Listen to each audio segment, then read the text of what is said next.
नौकर जोर लगा लगा कर मेरा मसाज करता। मैं उसको पैसे पकड़ाती तो कहता, रहने दो मालकिन, वसूली रात को करूंगा। मैं कुछ समझ नहीं पाती। जैसे जैसे वह मसाज करता मुझ पर खुमारी बढ़ती ही जाती और मैं सुकून से गहरी नींद सो जाती। लेकिन एक रात मुझे नींद नहीं आई। मेरे तो होश उड़ गए जब उस रात मसाज करते करते उसने, मेरा नाम दामिनी है, मैं बहुत खूबसूरत थी, इसीलिए शादी से पहले हर दिन मेरे लिए रिश्ता आता था। मैं अपने माँ बाप की इकलौती बेटी थी, इसलिए मेरा बाप चाहता था कि मैं डॉक्टर बनकर उसका नाम रोशन करूं। मगर जब मेरे लिए इतने अच्छे रिश्ते आते थे तो मेरी माँ मुझे कहती कि तुम अपनी पढ़ाई छोड़ दो ताकि मैं तुम्हारी शादी कर दूं। मगर मैं अपनी माँ से कहती थी कि मुझे तो डॉक्टर बनना है। मगर यह सुनकर मेरी माँ को गुस्सा आ जाता था और वह कहती थी कि तुम अभी शादी कर लो, ये डॉक्टर की पढ़ाई बाद में कर लेना। मगर मेरा बाप नहीं मानता था, इसलिए मेरी माँ एक बुजुर्ग बाबा के पास गई और उनसे कहा कि मैं अपनी बेटी की शादी करना चाहती हूँ। मगर उसका बाप नहीं मान रहा। कोई ऐसा ताबीज दो कि उसका बाप शादी के लिए फौरन मान जाए। उस बुजुर्ग ने मेरी माँ से 2000 रुपए लिए और ऐसा ताबीज दिया कि मेरा बाप मेरी शादी के लिए फौरन मान गया। ये रिश्ता दरअसल मेरे बाप के दोस्त ने अपने बेटे के लिए मांगा था और कहा कि आपकी बेटी शादी के बाद भी डॉक्टर बन सकती है। ये सुनकर मेरे बाप ने उससे शादी के लिए फौरन हाँ कह दिया और मैं विदा होकर अपने ससुराल आ गई। मेरे ससुराल वाले बहुत अमीर थे, इसलिए मैं और मेरे पति अलग घर में रहते थे। मेरा पति अपने बाप का बिजनेस संभालता था, इसलिए वह सुबह से शाम तक बिजी रहता था। मैं उसके घर गई तो वहां का ऐशो आराम देखकर मैं चौंक गई। मेरे पति ने मेरी सेवा के लिए कई नौकरानियां रखी हुई थी, मगर उसका एक नौकर धीरे धीरे मेरे करीब आने लगा। उस नौकर ने मुझसे कहा कि मैं यहाँ काफी सालों से काम कर रहा हूँ और आपके ससुराल वाले मुझे बिल्कुल घर के मेंबर की तरह ही समझते हैं। ये सुनकर मैंने भी उसे खास अहमियत देना शुरू कर दी। वह एक दिन मेरे कमरे में आ गया। मैं अभी तक बिस्तर में लेटी हुई थी। उसने मुझे थका थका देखा तो कहने लगा कि आप लेटे रहो, थक गई होगी। अगर आपको एतराज ना हो तो मैं आपके पैर दबा दूं। यह सुनकर मैं चौंक गई। मैं खूबसूरत थी, जवान थी, लेकिन मुझे मेरे पति के अलावा किसी मर्द ने नहीं छुआ था और ना ही मैंने किसी नौकर से कभी अपने पैर दबवाए थे। इसलिए मैंने फौरन मना कर दिया, क्योंकि मुझे अच्छा नहीं लगता कि कोई पराया मुझे छुए। यह सुनकर वह चुप हो गया और मेरे कमरे से चला गया। तभी मुझे एहसास हुआ कि मैंने उसकी बात का जवाब बहुत सख्ती से दिया था। शायद वह पहले भी मेरे ससुराल में ऐसे काम करता होगा, मगर मैंने साफ इनकार करके उसका दिल तोड़ दिया था। दरअसल मैं बहुत नरम दिल थी, इसलिए मुझे बाद में अफसोस होने लगा। मैं उसके बारे में सोचने लगी कि यह नौकर तो काफी जवान और खूबसूरत है, मुझे इससे पैर नहीं दबवाना चाहिए था। शायद मेरे पति को यह बात अच्छी ना लगे। अगले दिन भी ऐसा हुआ। नौकर ने यही बात मुझे दोबारा कहा। मैं उस दिन बहुत थकी हुई थी, इसलिए मैंने अपने पैर बिस्तर से नीचे कर लिए और उससे कहा कि तुम मेरे पैर दबा दो। यह सुनकर वह खुश हो गया और उसने मेरे पैर दबाने शुरू कर दिए। वह इतने धीरे धीरे पैर दबा रहा था कि मुझे फिर से नींद आने लगी। ये देखकर वह नौकर कहने लगा, मालकिन, आपको नींद आ रही है, आप बिस्तर पर लेट जाओ, मैं आपके पैर दबाता रहूंगा। मैं जैसे मदहोशी में थी, इसलिए फौरन बिस्तर पर लेट गई। वह नौकर बिस्तर पर आ गया और मेरे पैर दबाने लगा। उसके बाद मुझे होश नहीं रहा और मैं सो गई। मुझे नहीं पता था कि मैं कितने घंटे सोती रही। मेरी आंख खुली तो मैंने देखा कि वह नौकर अभी तक मेरे पैर दबा रहा था।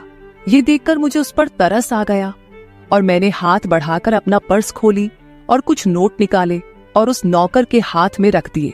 ये देखकर वह शर्माने लगा। मालकिन, आप मुझे पैसे देकर शर्मिंदा कर रही है। मेरी सैलरी अच्छी है, मुझे इन पैसों की जरूरत नहीं है। ये सुनकर मैंने उससे कहा कि यह पैसे तुम्हारी मेहनत के हैं। ये सुनकर उस नौकर ने मुझसे वह पैसे लिए और मेरे कमरे से निकल गया। मेरा पति रात को देर से आता था, इसलिए मैंने शाम को फिर उस नौकर को अपने कमरे में बुलाया और उससे कहा कि तुम्हारी मालिश से मुझे बहुत अच्छी नींद आती है, इसलिए जब तक मेरा पति घर नहीं आ जाता तब तक तुम मेरे कमरे में ही रहना। शायद नौकर को पैसे का लालच आ गया था, इसलिए वह मेरी बात सुनकर खुश हो गया और कहने लगा, मैं तो आपका मामूली सा नौकर हूं, जैसा आप कहोगे मैं वैसा ही करूंगा। आपके पैर दबाता रहूंगा ताकि आपकी थकान उतर जाए और आपको सुकून मिले। ये सुनकर मैंने उससे कहा कि तुम्हारे हाथों में जादू है, इसलिए तो मेरी सारी थकावट उतर जाती है। एक दिन नौकर ने मुझसे कहा कि आपकी सास भी कभी कभी मुझसे मसाज करवा लेती थी। ये सुनकर मैं चौंक गई। मुझे मेरी सास ऐसी नहीं लगती थी, मगर वह नौकर झूठ बोलने वाला नहीं लगता था। मुझे ससुराल आए 1 महीना होने वाला था, इसलिए मैंने नौकरों को परख लिया था। वह मुझे हर बात सच ही कहता था। मेरे घर में नौकरानियां भी काम करती थी, मगर वह झूठी और बेईमान थी। वह मुझसे जो बात सुन लेती थी उसे पूरे मोहल्ले में मशहूर कर देती थी, इसलिए मैं उन्हें अपने कमरे में नहीं आने देती। ये नौकर इस घर का पुराना नौकर था, इसलिए मैं उस पर भरोसा करती थी।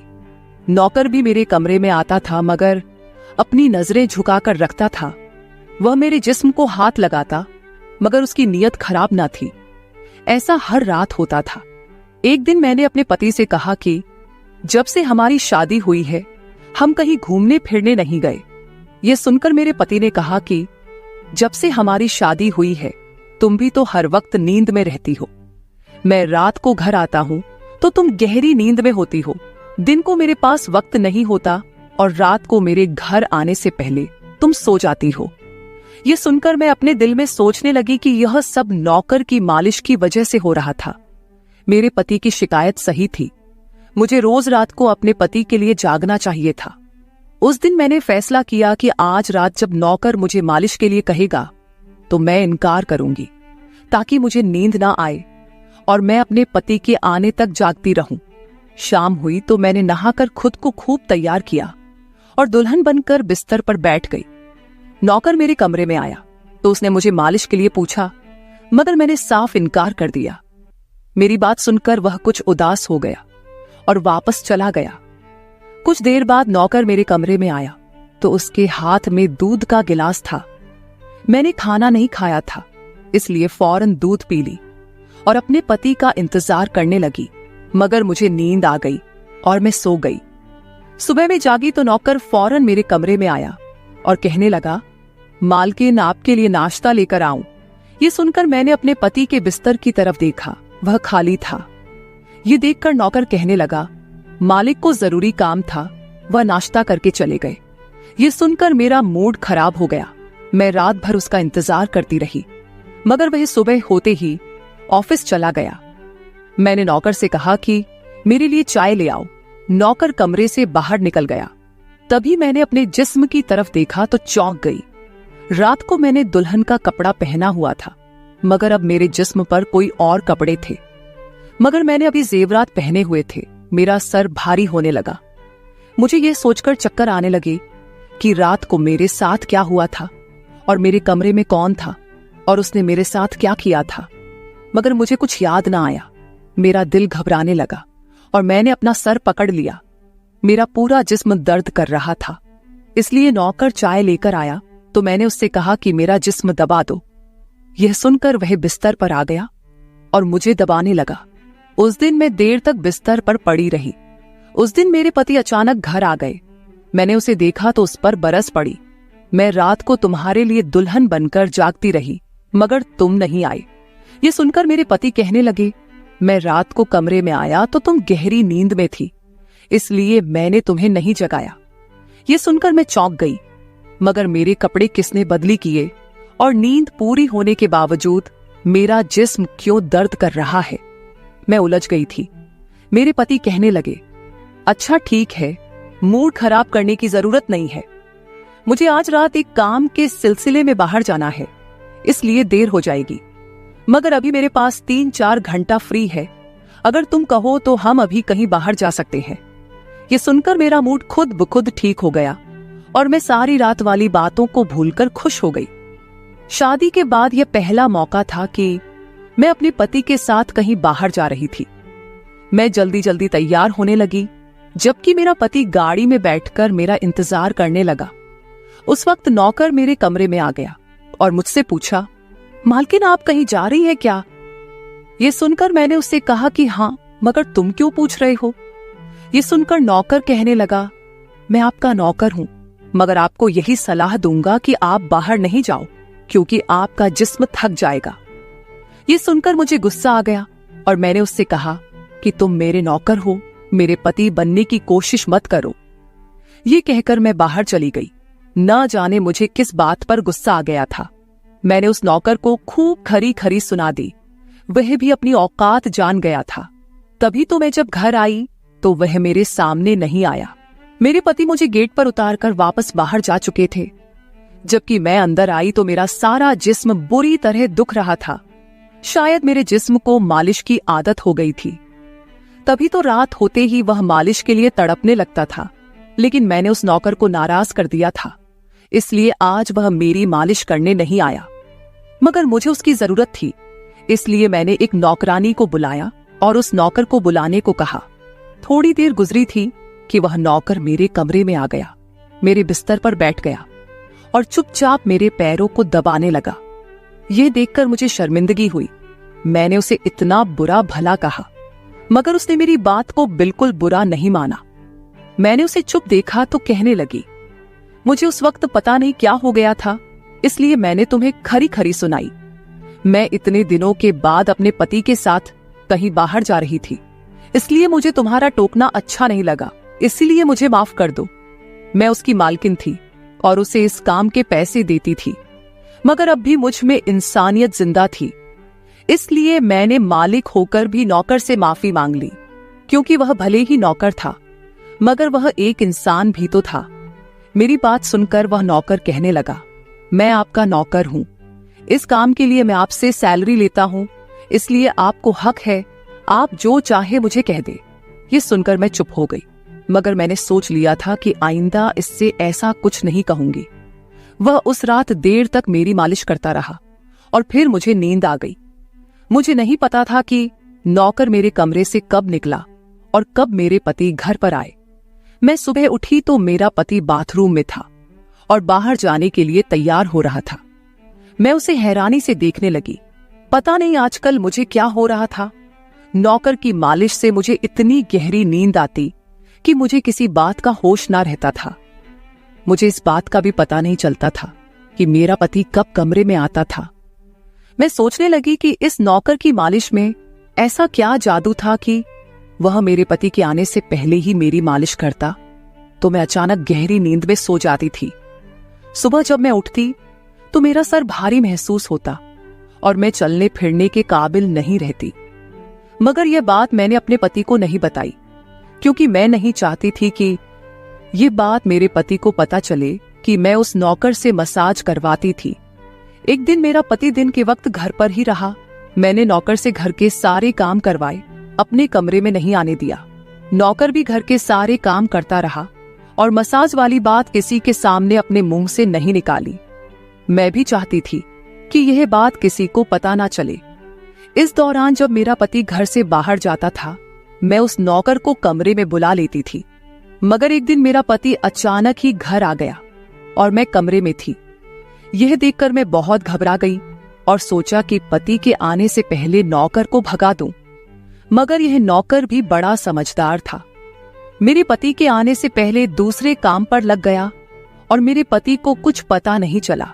मैं मसाज घर की नौकरानियों से भी करवा सकती थी, मगर उस नौकर के हाथ में क्या जादू था कि मैं उसे हर रोज अपने कमरे में बुला लेती थी। मुझे पता नहीं क्या हो जा रहा था। जिस रात मैं नौकर से मसाज नहीं करवाती थी, उस रात मेरे पूरे जिस्म में दर्द हो जाता था। सुबह मैं जागती तो मेरा सर भारी हो जाता था और मुझे थकान भी हो जाती थी। एक रात मैंने नौकर से मालिश करवाई और गहरी नींद सो गई। सुबह मेरी आंख खुली तो फिर से मेरे कपड़े चेंज हो चुके थे। ये क्या माजरा था? ऐसा कौन करता था? क्या मेरा पति मेरे साथ ऐसा कर रहा था? मैं सोच में पड़ गई। मैंने शीशे के सामने जाकर देखा तो चौंक गई। मेरे पूरे जिस्म पर लाल निशान पड़ गए थे। यह कैसे निशान थे? मैं अपने जिस्म पर हाथ फेरने लगी। मैं जैसे उस निशान को मिटाना चाहती थी, मगर ऐसा न हुआ। अगले दिन फिर मैंने अपने जिस्म को देखा कि निशान खत्म होने के बजाय फैलने लगे थे। मैं घबरा गई। तभी मेरे कमरे में नौकर आ गया और उसने मुझे मालिश को कहा। मैं उस निशान को छुपाना चाहती थी, इसलिए उसे कहा कि आज तुम सिर्फ मेरे पैर दबा दो। उसने मुझसे कुछ नहीं पूछा, मगर मैं अंदर ही अंदर डर रही थी। किसी दिन मेरे पति ने यह निशान देख लिए तो मैं उसे क्या जवाब दूंगी। मैं ये सोच सोचकर थक चुकी थी, इसलिए मैंने तकिए पर पैर रख दिए। नौकर मेरा मसाज करने लगा। मेरी आंखें नींद से बंद होने लगी थी। तभी मुझे नौकर ने ऐसी बात कह दी जिसे सुनकर मेरे होश उड़ गए। उसने मुझसे कहा, मालकिन आप मुझे बहुत अच्छी लगती हो। मेरी आंखें बहुत बोझल होने लगी थी। मुझे उसकी बात समझ नहीं आई और फिर मैं गहरी नींद सो गई। सुबह मेरी आंख खुली तो मेरा पति भी बिस्तर में लेटा हुआ था। मेरा सर भारी हो रहा था और जिस्म दर्द से छूट रहा था, मगर उसके बावजूद मैं अपने पति के करीब गई और उसे धीरे से उस निशान के बारे में बता दिया। मैंने सोचा कि यह निशान बढ़ रहे थे, इसलिए मुझे यह बात अपने पति को बता देनी चाहिए। यह सुनकर मेरे पति ने मेरे जिस्म से कपड़ा हटाया तो वह उछल पड़ा। वह मुझसे दूर हो गया और कहने लगा, तुमने मुझे धोखा दिया है, बेवफाई की है और तुम्हें उसी की सजा मिली है। यह कोई बीमारी नहीं है, बल्कि तुम्हारा गुनाह है। मुझ में क्या कमी थी जो तुमने दूसरा मर्द तलाश कर लिया। मैं काम में बिजी था, मर तो नहीं गया था कि तुमने एक और चक्कर चला लिया। यह सुनकर मैं हक्का बक्का रह गई। मैंने उससे कहा कि यह आप कैसी बातें कर रहे हैं, मैं बेकसूर हूं। मगर मेरा पति हंसने लगा और कहने लगा, ये निशान बता रहे हैं कि तुम गुनहगार हो, इसीलिए मेरे घर से निकल जाओ, मैं तुम्हें तलाक के पेपर भेज दूंगा। उसने मुझे धक्के मार मार कर घर से निकाल दिया। मैं रोते हुए अपने माँ बाप के घर आ गई और उन्हें अपनी बेगुनाही का यकीन दिलाया। वह मेरे अपने थे, इसलिए उन्होंने यकीन कर लिया। उन्होंने कहा कि वह मेरे पति से बात करने जाएंगे, मगर उनके जाने से पहले ही तलाक के कागज आ गए और मेरी हंसती मुस्कुराती दुनिया उजड़ गई। मैं इसका जिम्मेदार किसको ठहराती? कोई भी तो नहीं था। मैं कई दिनों तक रोती रही। मुझे ऐसा लगने लगा था जैसे मैं मरने वाली थी। एक दिन मेरी माँ मेरे कमरे में आई और कहने लगी कि तुमसे कोई मिलने आया है। मैं भागकर गई कि शायद मेरे पति आए हो, उसे मेरी बेगुनाही का एहसास हो गया हो। मगर वहां मेरा पति नहीं था, बल्कि वही नौकर था जो उसके घर काम करता था। मैंने उसे आने का कारण पूछा तो वह कहने लगा, मैं आपके उन निशानों के बारे में जानता हूं। यह सुनकर मैं चौंक गई। मैंने उसको कसकर पकड़ा और उसकी शर्ट का बटन एक झटके से खोल दिया। मुझे अब समझ आया कि मेरे पति ने मुझ पर इतने गंदे इल्जाम क्यों लगाए थे। ये कहकर मैंने नौकर के सीने पर मुक्के मारने शुरू कर दिए। मैंने कहा, ये निशान मेरे जिस्म पर कैसे आए? तुमने मसाज के बहाने मेरे साथ क्या क्या किया था? मुझे सच सच बताओ। ये सुनकर नौकर ने मेरे दोनों हाथ पकड़ लिए और कहने लगा, मेरा नाम राजेंद्र है और मैं तुम्हारे साथ यूनिवर्सिटी में पढ़ता था, मगर मुझे तुमसे प्यार हो गया। मैं भी डॉक्टर बनना चाहता था और मैंने सोचा था कि जब हम दोनों डॉक्टर बन जाएंगे तो मैं तुम्हारे बाप से तुम्हारा हाथ मांग लूंगा। मगर एक दिन तुम्हारी सहेली की जुबानी मुझे पता चला कि तुम्हारी माँ तुम्हारी शादी जल्द करना चाहती है, इसलिए मैंने डर कर तुम्हारे घर रिश्ता भेजा। मगर तुम्हारे बाप ने इनकार कर दिया और कहा कि मैं अपनी बेटी की शादी तब करूंगा जब वह डॉक्टर बन जाएगी। इसलिए मैं टेंशन फ्री होकर अपनी पढ़ाई करने लगा। मुझे एक हफ्ते के लिए अपने कजिन की शादी के लिए शहर से बाहर जाना पड़ा। तभी तुम्हारी शादी हो गई। वह यह सब मुझसे कह रहा था और मैं चुपचाप उसे देख रही थी। जब मैं वापस आया तो मेरी मोहब्बत किसी और की दुल्हन बन चुकी थी। मैं तुम्हारे प्यार और दीवानगी में तुम्हारे ही घर का नौकर बन गया ताकि मैं तुम्हारे करीब रह सकूं। मैं तुम्हारे करीब आना चाहता था, इसलिए मसाज के बहाने तुम्हारे कमरे में आ जाता था और रात को तुम्हारे दूध में बेहोशी की दवा मिला देता था ताकि तुम सोती रहो और तुम्हारा पति तुम्हारे करीब ना आ सके, क्योंकि तुम मेरी थी। मैं तुम्हें किसी और के करीब नहीं देख सकता था। ये सुनकर मैं हक्का बक्का रह गई। क्या तुमने मेरे साथ कभी कुछ गलत किया? ये सुनकर उसने मेरा हाथ अपने सर पर रख लिया और कहा, मैं तुमसे प्यार करता था, इसलिए तुम्हारी इजाजत के बगैर मैं तुम्हारे साथ कुछ नहीं करना चाहता था। ये सुनकर मैंने उस निशान की तरफ इशारा किया जो हम दोनों के जिस्म पर थे। ये सुनकर वह हंस दिया और कहा कि मैं डॉक्टर हूं और यह सिर्फ इन्फेक्शन है। ये मैंने इसलिए किया ताकि तुम्हारे पति को हम दोनों के ऊपर शक हो जाए। ये कहकर उसने मुझसे माफी मांग ली और मैंने पूरे 1 साल उसे सजा देने के बाद माफ कर दिया और फिर उसके साथ शादी कर ली। तो मेरे प्यारे दोस्तों, ये थी हमारी आज की छोटी सी कहानी। आपको ये कहानी कैसी लगी कमेंट करके जरूर बताएं। अगर आपको ये कहानी पसंद आई हो तो इसे लाइक करें और अपने दोस्तों के साथ शेयर करें। अगर आप ऐसी ही और भी इंटरेस्टिंग और रोमांटिक कहानियां सुनना चाहते हो तो चैनल को सब्सक्राइब जरूर कर ले और बेल आइकॉन ऑन कर ले ताकि आपको मेरी हर कहानी समय पर मिल सके। कल मिलेंगे एक और नई कहानी के साथ। धन्यवाद।